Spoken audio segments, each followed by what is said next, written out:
নমস্কাৰ ষ্টুডিঅত মই ময়ূৰী মুহূৰ্তত এটা গুৰুত্বপূৰ্ণ খবৰ লৈ আহিছো কিন্তু মুখ্যমন্ত্ৰী ডক্টৰ হিমন্ত বিশ্ব শৰ্মাই হুংকাৰ প্ৰদান কৰিছে 5 বছৰৰ ভিতৰত দুৰ্নীতি মুক্ত হ'ব অসমৰ পৰা অৰ্থাৎ অসম সাফা হৈ পৰিব বুলি মন্তব্য কৰিছে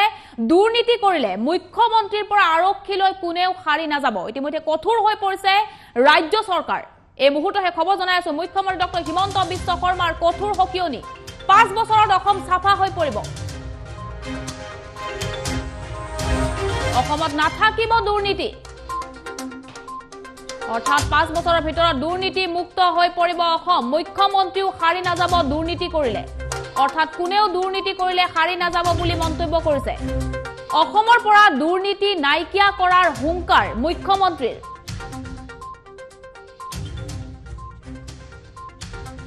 হাৰি নাযাব কোনো আৰক্ষীও দুৰ্নীতি কৰিলে কোনো আৰক্ষীও হাৰি নাযাব বুলি মন্তব্য কৰিছে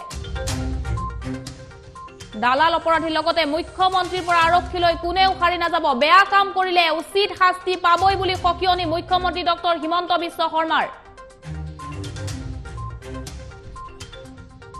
প্ৰত্যেক বিভাগৰ দুৰ্নীতি নাইকিয়া কৰাৰ হুংকাৰ হিমন্ত বিশ্ব শৰ্মাৰ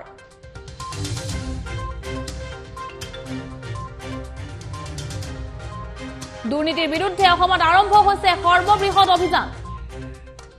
আর ইতিমধ্যে যেহেতু অসমত দুর্নীতির বিরুদ্ধে সর্ববৃহৎ অভিযান আরম্ভ হয়েছে কঠোর হয়ে পড়ছে মুখ্যমন্ত্রী ডক্টর হিমন্ত বিশ্ব শর্মা দুর্নীতি করলে কাকো রেহাই দিয়া নহব বলে মন্তব্য করেছে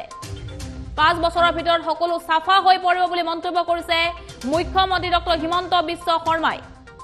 আর ইতিমধ্যে দেখিবলৈ পাওয়া গেছে দুর্নীতির বিরুদ্ধে কঠোর হয়ে পড়ছে মুখ্যমন্ত্রী ডক্টর হিমন্ত বিশ্ব শর্মা দুর্নীতি করলে কোনেও হারি নাযাব বলে মন্তব্য করেছে 5 বছরের অসম সাফা হয়ে পড়ব মুখ্যমন্ত্ৰীৰ পৰা আৰক্ষীলৈ কোনেও হাৰি নাযাব যদিহে কোনো লোকে দুৰ্নীতি কৰে মুখ্যমন্ত্ৰীৰ পৰা আৰক্ষীলৈ হাৰি নাযাব বুলি মন্তব্য কৰিছে ইতিমধ্যে যেটো কঠোৰ হৈ পৰিছে ৰাজ্য চৰকাৰ অভিযান আৰম্ভ হৈছে দুৰ্নীতিৰ বিৰুদ্ধে আৰু আজিৰ দিনটোত মুখ্যমন্ত্ৰী ডক্টৰ হিমন্ত বিশ্ব শৰ্মাই গুৰুত্বপূৰ্ণ মন্তব্য কৰিছে দুৰ্নীতিক লৈ কঠোৰ হৈ পৰা পৰিলক্ষিত হৈছে হে মন্তব্য আগবঢ়াইছো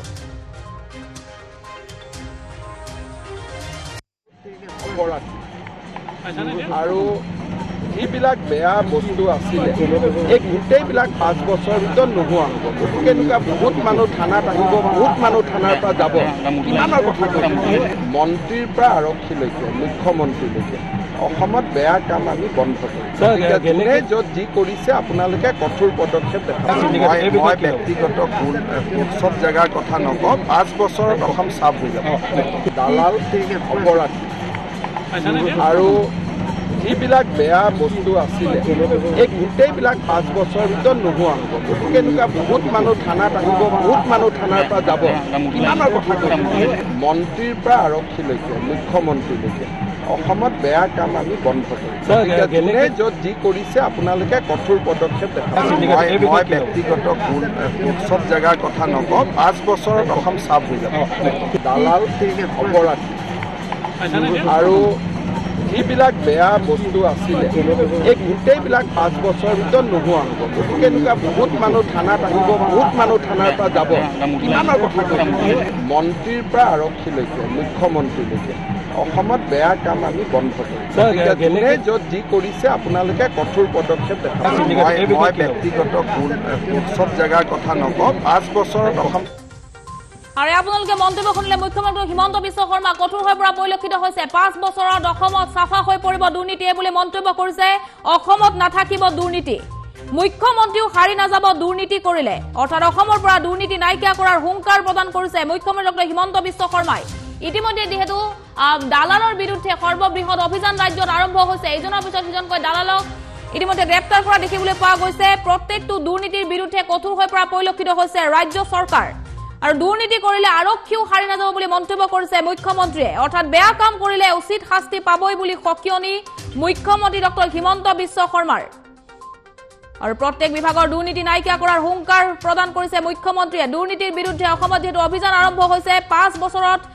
সকলো সাফা হৈ পৰিব বুলি মন্তব্য কৰিছে অৰ্থাৎ দুৰ্নীতি কৰিলে কাকো ৰেহাই দিয়া নহব দুৰ্নীতিৰ বিৰুদ্ধে কঠোৰ হৈ পৰা পৰিলক্ষিত হৈছে মুখ্যমন্ত্ৰী ডক্টৰ হিমন্ত বিশ্ব শৰ্মা আজিৰ দিনটোত কেইবাটাও গুৰুত্বপূৰ্ণ মন্তব্য কৰিছে লগতে দুৰ্নীতিক লৈ